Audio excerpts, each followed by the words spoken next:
안녕하세요. 한가람교회 성도 여러분. 오늘도 아침 묵상을 통해서 하나님과 동행하시는 하루가 되기를 소원합니다. 마태복음 9장 1절에서 13절까지 말씀입니다. 예수께서 배에 오르사 건너가 본 동네에 이르시니 침상에 누운 중풍병자를 사람들이 데리고 오거늘 예수께서 그들의 믿음을 보시고 중풍병자에게 이르시되 작은 자야 안심하라 내 죄의 사함을 받았느니라. 어떤 서기관들이 속으로 이르되 이 사람이 신성을 모독하도다. 예수께서 그 생각을 아시고 이르시되 너희가 어찌하여 마음에 악한 생각을 하느냐. 내 죄의 사함을 받았느니라 하는 말과 일어나 걸어가라 하는 말 중에 어느 것이 쉽겠느냐. 그러나 인자가 세상에서 죄를 사하는 권능이 있는 줄을 너희로 알게 하려 하노라 하시고 중풍병자에게 말씀하시되 일어나 네 침상을 가지고 집으로 가라 하시니 그가 일어나 집으로 돌아가거늘 무리가 보고 두려워하며 이런 권능을 사람에게 주신 하나님께 영광을 돌리니라. 예수께서 그곳을 떠나 지나가시다가 마테라 하는 사람이 세관에 앉아 있는 것을 보시고 이르시되 나를 따르라 하시니 일어나 따르니라.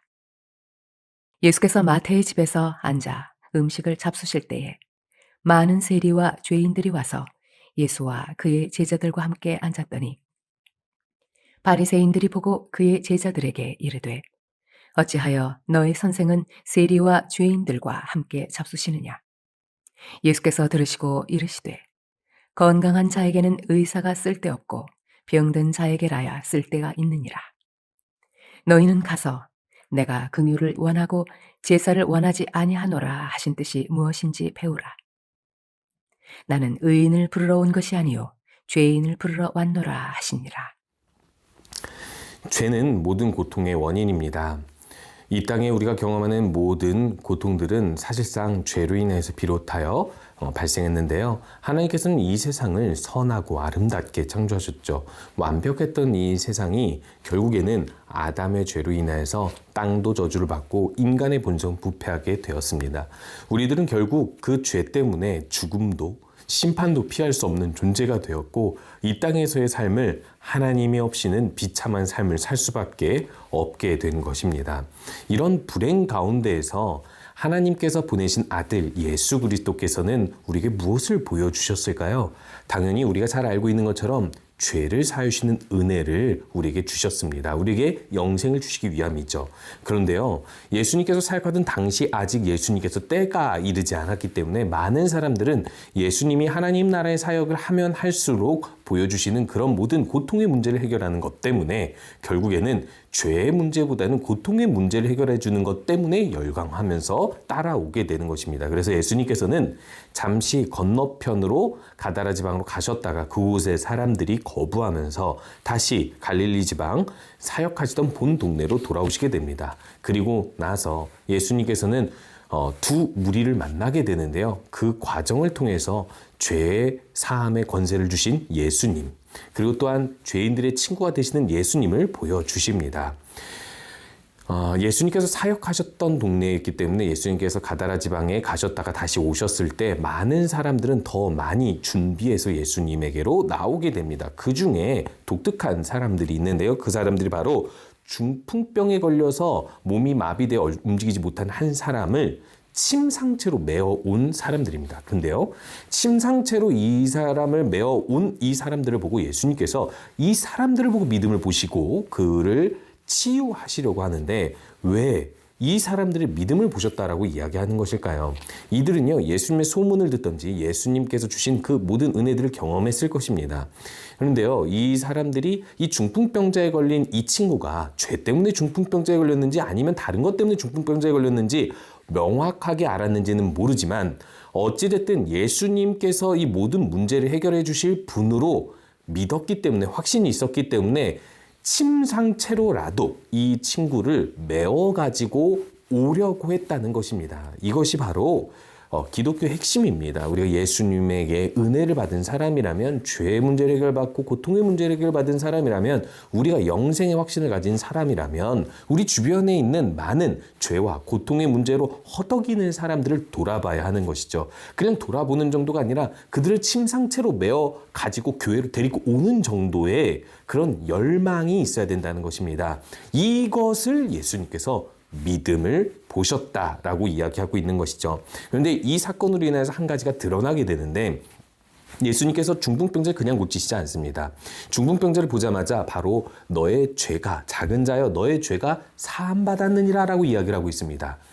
이때 서기관의 속마음이 드러나게 되는데, 그 속마음이 어떠하냐면 신성 모독이다. 죄 사할 수 있는 분은 하나님밖에 없는데 어떻게 저 사람이 죄 사함을 선포할 수 있는가? 문제를 제기하게 되는 것이죠. 물론 속마음으로 했는데도 불구하고 예수님께서는 그들의 악한 마음을 보시고 이렇게 말씀하십니다.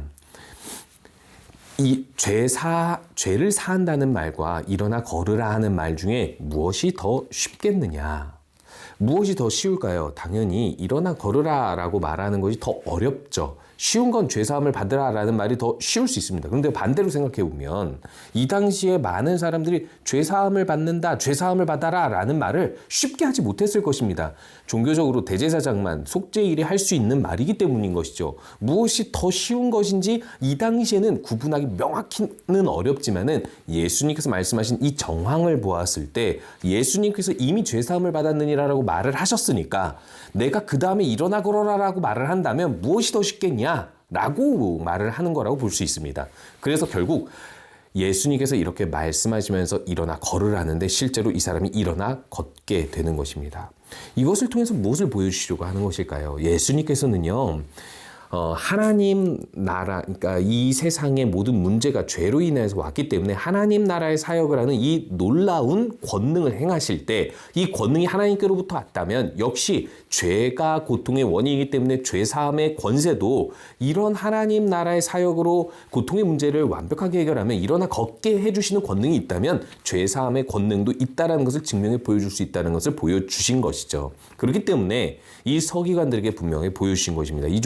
여기에 모인 사람들에게 분명히 보여주신 것이죠. 죄 사할 수 있는 권능이 예수님께 있다는 것을 일어나 걸으라 라는 말이 이루어짐을 통해서 보여주신 것입니다. 하나님 나라가 여기 왔는데 이 하나님 나라가 여기에 임했을 때 우리에게 가장 중요한 것은 죄의 문제가 해결되는 것이구나. 저 중풍병자는 결국 죄의 문제 때문에 중풍병에 걸렸던 것이구나. 그렇기 때문에 먼저 죄사함을 받아야 했구나. 모든 사람들이 깨닫게 되는 것입니다. 이것을 통해서 우리가 다시 기억해야 할 사실이 있습니다. 예수님의 부활은요, 죽은 자가 살아났다는 것이 신기한 일이다의 의미라기보다는 그보다 더한 의미가 있습니다. 부활할 수 있는 하나님의 아들이, 영원히 살 수 있는 하나님의 아들이 왜 죽었는가? 그리고 죽은 이유가 무엇인가? 죄를 해결하기 위함이다. 하나님 나라의 일은 이렇게 함께 나타나게 되는 것입니다. 죄가 고통의 원인이듯이 모든 고통과 죄가 함께 해결이 되면서 진짜 우리에게 필요한 것은 죄의 문제가 해결되는 것이니 우리가 죄 사함을 받은 사람으로서 어떻게 해야 됩니까? 주님 앞에 나와 항상 죄의 문제를 고백하고 회개해야 된다는 것입니다. 더불어 예수님께서는 죄의 문제를 해결하시는 분으로서 어떤 삶을 살아야 하는 것을 삶을 통해서 보여주고 계십니다. 세관에 앉은 마태를 보게 되는데 그 마태를 향해서 제자가 되라고 부르시고 이 사건을 통해서 많은 종교 지도자들이 예수님 관찰하게 됩니다. 왜 그럴까요? 세리는 예수님의 제자가 될 수 없다고 생각했기 때문이죠. 첫 번째로 이 세리들은 이 유대 종교보다 하나님보다 이 유대인들의 돈을 빼앗는 이런 세리라는 직업을, 그러니까 돈을 더 탐하는 사람들이기 때문에 절대 예수님을 택하지 않을 것이라고 생각했을 것입니다.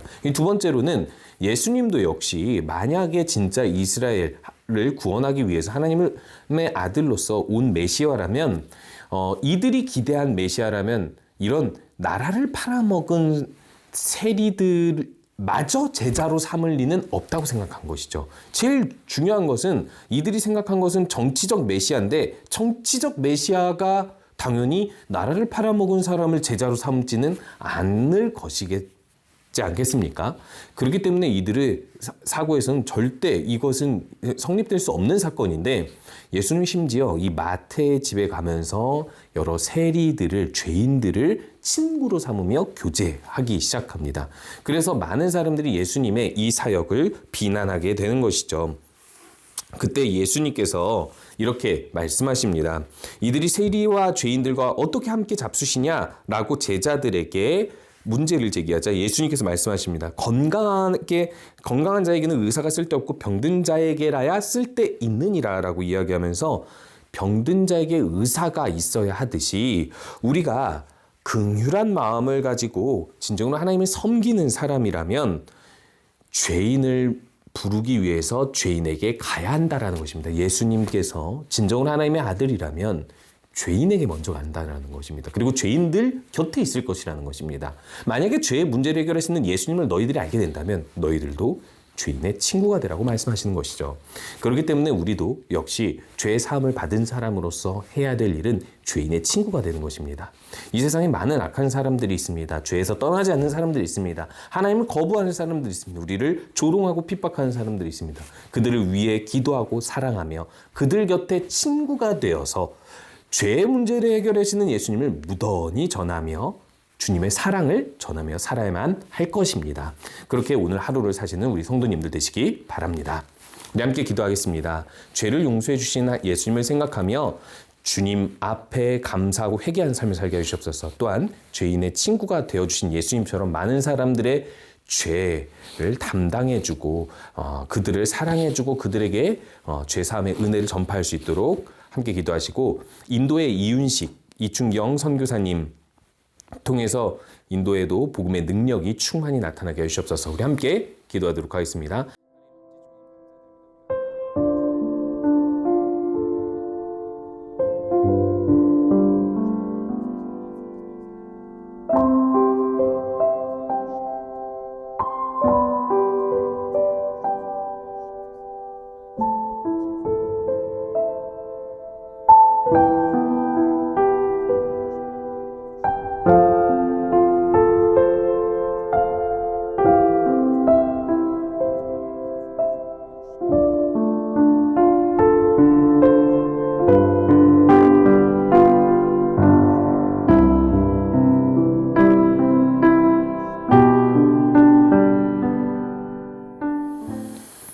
함께 기도하겠습니다.